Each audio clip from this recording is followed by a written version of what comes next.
Channel Punjabi वेखते viewers ਦਾ ਸਵਾਗਤ ਹੈ time programme ਵਿੱਚ ਮੈਂ ਹਾਂ ਤੁਹਾਡੀ ਆਪਣੀ ਸੁਖੀ ਤੇ ਅੱਜ ਤੁਹਾਡੀ ਮੁਲਾਕਾਤ ਅਸੀਂ ਕਰਾਉਣ ਜਾ ਰਹੇ ਹਾਂ ਇੱਕ ਵੈਂਕੂਵਰ ਦੀ ਜੰਪ ਵਾਲ ਜਿਹਦਾ ਨਾਮ ਹੈਗਾ ਜਸਲੀਨ ਪਾਵਰ ਪਰ ਆਲਸੋ ਨੋਨ ਐਜ਼ Horsepowar ਸੋ ਯੂਨੀਕ ਜਿਹਾ ਨਾਂ ਹੈ ਤੇ ਯੂਨੀਕ ਜਿਹੀ ਕੁੜੀ ਆ ਜਿਹਨੇ ਆਏ ਦੁਨੀਆ ਨੂੰ ਆਪਣੇ ਰੈਪ ਤੇ ਆਪਣੀ ਲਿਰਿਕਸ ਨੂੰ ਉਹਨਾਂ ਦਾ ਦਿਲ ਜਿੱਤੇ ਹੋਇਆ ਸੋ ਆਓ ਤੁਹਾਡੀ ਅਸੀਂ ਮੁਲਾਕਾਤ ਕਰਾਈਏ Jasleen welcome to channel Punjabi Thank you for having me. No worries Jasleen ਤੁਸੀਂ ਡਿਸਕ੍ਰਾਈਬ ਕਰ ਸਕਦੇ ਆ ਰੈਪ ਕੀ ਹੁੰਦਾ ਆ Rap is when you rhyme words like a poet, and so I started off doing spoken word poetry, so just getting up there and talking my life story in a rhyme format, and then you add a beat to it, and it's really popular in North America, like especially in New York. It became a type of music, and then now it's making its way all around the world, so I get to tell my story of being a Punjabi girl through the element of hip-hop. Great. Kadi kisi ne tonu he kiya vi jehda toda style it's really aggressive? Like have you ever had anyone say that to you? Not really, No? because I feel like compared to what rap traditionally sounds like, I'm quite playful. Right. I have a funny story of like the desi girl lifestyle. You know, my parents, I live with them still. They uphold the cultural values, but a lot of rap music, they talk about a lot of political things or gang violence or, you know, money, partying, all these things. And mine's quite the different story. Mine's my story, right? And I don't really live an aggressive life. I live a very happy, playful life. So that's what the story I tell. But sometimes my beat, like the music behind it, it's a little bit more heavy hitting than my mom. She wouldn't really play it. It's no Anu Malik music, but great. You're talking about your family. You used to live in Vancouver. You live in Richmond. Yeah. So how has your family been? Like, are your parents that you know?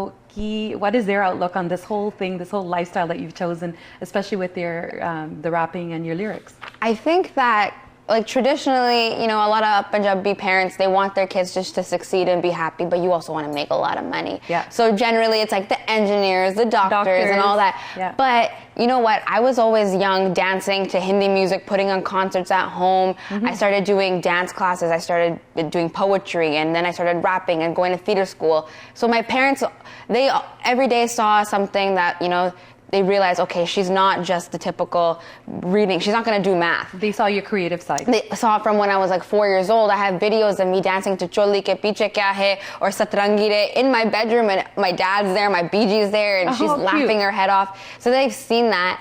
And so for them, I guess it was just, maybe it's a phase, you know, but now that they put me through theater school and I got my degree and everything, and they've seen me, you know, take Horsepowar to another level, they understand that when my face is in the newspaper, it's not just Udain, like it's there for a reason. It's there for a reason. Yeah. Great. So where did your I guess your passion rap वास्ते ये शुरू कित्थों हुई कदों हुई? It started, I've always been writing just because that's how I think. I like to put my thoughts onto paper. But after my brother passed away in 2006. And you were only 14 at the time, right? It was a motorcycle accident, and that just, it flipped our whole world upside down. It's the worst thing for parents to go through. You don't ever want to lose your kid. And so just dealing with that, being 14 years old, having to grow up. This is when I'm going through puberty, when I'm becoming a woman, and now I have to deal with this. So my brain's just going 3 million different directions. I need to write this down. And that's kind of where the poetry became real for me. And then I took that and I got tired of writing about sadness, about death and loss. And so I started writing about funny things, and then I started adding a beat to it because I wanted to make this experience of writing and self-expression a happy moment for me instead of just dwelling on what's happened, because I can't change now that my brother's gone, but I can use his energy and passion for the arts and my passion to create something new for people to feel love and to feel happiness and to embrace life, because this life is truly irreplaceable. Wow. So yeah. That's great. That's wonderful. You use his energy to help you create these moments. For sure. And my parents see that, and I think that's why they don't feel the need to say no to this, or they feel like they want to support it because they saw Jason, he was really into filmmaking.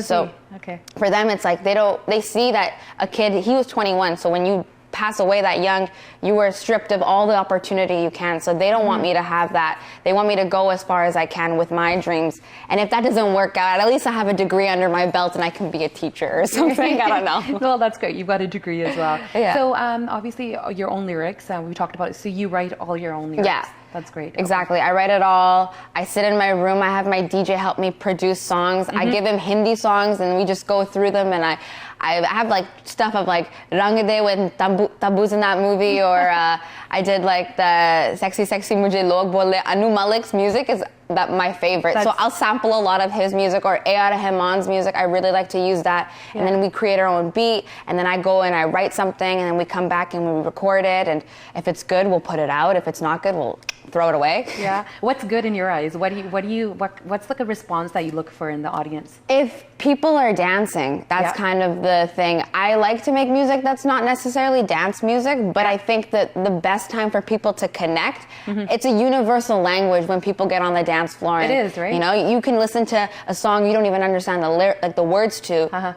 You have so many like Gore people dancing to Bhangra music at weddings, and they don't know, but they're having the time of their life. And that's the moment where everyone is the same, you know, everyone's connecting regardless where your background is from. So if you can get people to dance on the floor, any age, any skin color, any language, you know, then that's my job here is done. That's great. That's a wonderful view.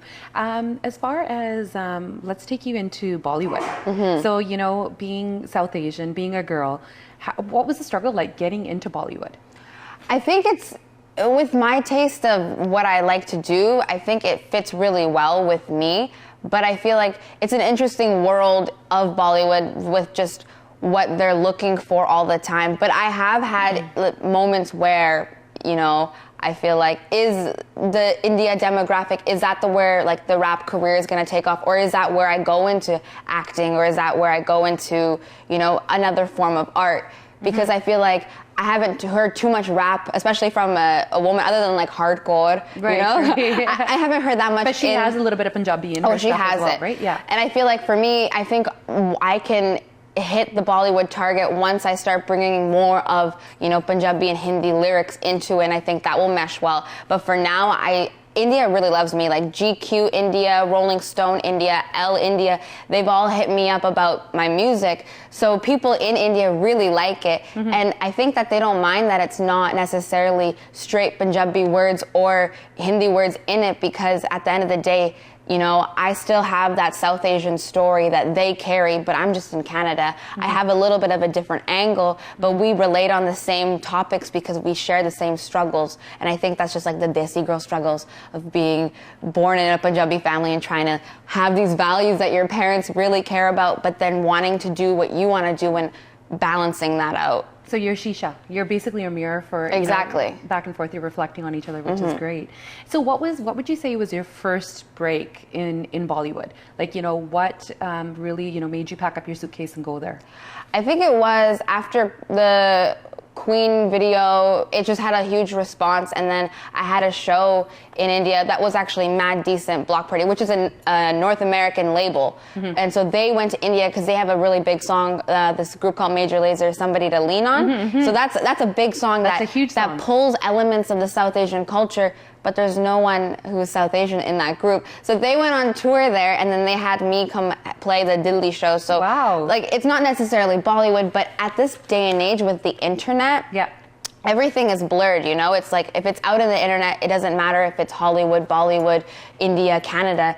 If it has like elements of South Asian culture in it, it's gonna still succeed in India. Like, that song was played at the weddings when I was there. People were doing their own covers to it. And it was just amazing to see that. So I think that like the Bollywood world, you know, I'm just waiting for the moment where I'm playing Shah Rukh Khan's daughter as a rapper. You know, my name's Sapna from Mumbai, and that's the life I live. That's great. Let's reflect a little bit on the challenges of being South Asian and especially being female. It's not easy, even in this day and age, to get your foot through the door. So what are some of the challenges or struggles that you had? I think with it being rap is prominently a male-dominated environment. So to be a female rapper, you have to kill it on the lyrical, you have to look good, you have to have the best beats, you have to up every other thing that the men have to do. It just has to be better because they're constantly judging you. And that's something that needs to be broken down. That gender discrimination needs to stop. But that just has to have more availability and opportunity for women in the hip-hop scene.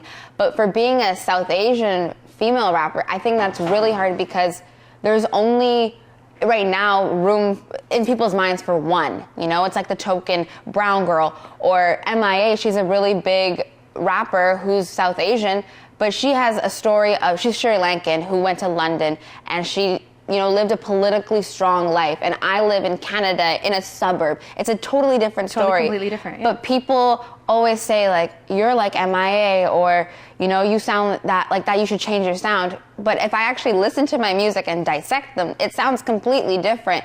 But then you realize, where are those ideas coming from? Why is there only room for one? And it comes from racism. It comes from there only being allowed to have one token brown girl rapper, because no one else feels comfortable enough or confident in the environment and the audience to put their work out there. I bet you there's thousands of uppity girls writing hip-hop songs that don't feel like that they'd be accepted. Right. So I'm here to break that barrier. I'm here to show a completely different side of the story, And I've seen your work, and I know you have done it. Yeah. But we're going to talk more about this after a small little break. So ਆਪਾਂ ਕਰਦੇ ਹਾਂ ਜਸਲੀਨ ਨਾਲ ਹੋਰ ਗੱਲਾਂ ਆ ਛੋਟੀ ਜਿਹੀ break ਤੋਂ ਵਾਪਸ ਆ ਕੇ।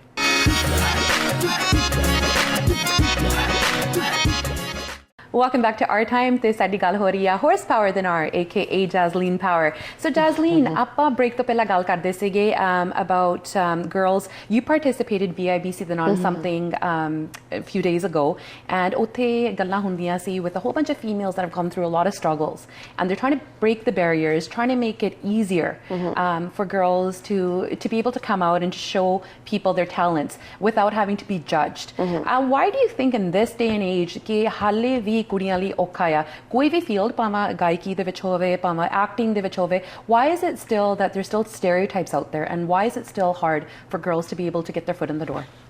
I think it comes down to the cultural background and the conditionings that have happened throughout the generations of where women are in our South Asian community and where the men are held, and there's not an equal balance. And even not just in South Asian community, it's everywhere in the world. There's not equality, and we need to build the feminism and create this understanding that feminism isn't about hating men or anything. It's about being at the same level at all times, and that needs to be accounted for, and people need to talk about that. And I feel like especially upper culture, it's very taboo for women to just stand up and talk for themselves because of that thing that's been the conditioning since when my BG was even before my BG, and how my great grandma got married. Hearing that story, she was 11 years old, super young.